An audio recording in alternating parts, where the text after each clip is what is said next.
Our last topic, cross-cultural psychology. We are almost out of time. I'll just give a quick overview of this. So cross-cultural psychology is what it sounds like. It's exploring the idea of community and belonging to groups and how that might function in like different like cultures and groups. So when we're thinking about this, it's important to consider like what groups are we a part of and what factors like lead to a sense of community. And the factors that we explore in the syllabus that lead to a sense of community is membership, influence, integration, fulfillment of needs, and shared emotional needs. And I'd encourage you to construct your own glossary so that you're undertaking that active learning to make sure you're aware of what each of these terms mean and how they contribute to a sense of community. Because like we've talked about, belonging, community, social identity, that group feeling, it's really important to us as people.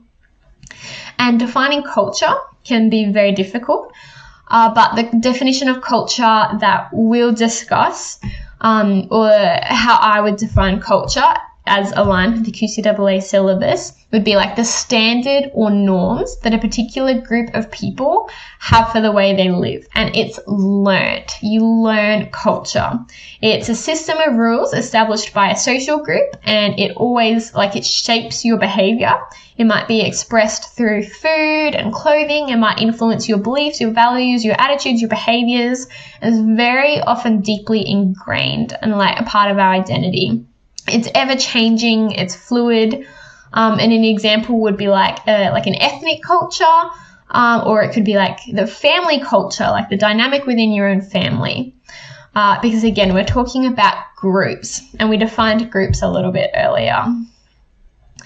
And when people are like moving to another culture, there can actually be a lot of challenges that come with that. So as part of psychology and like the interactions between people, we kind of study like the different ways people can respond to when like somebody comes to another culture. They can assimilate or integrate. We can end up with the pluralism or multiculturalism. We can have all of these different outcomes, and some of them are positive and some of them are negative. But it's really important to be like aware of them, because like, for example, if you move to a new place or move into a new share house, for example, that area might have a different culture. They might have different verbal and non-verbal communication styles.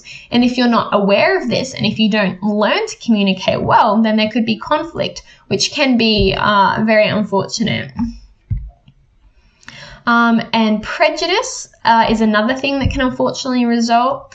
And these are some of the ways that we can work to reduce prejudice. So make sure you do some research on those.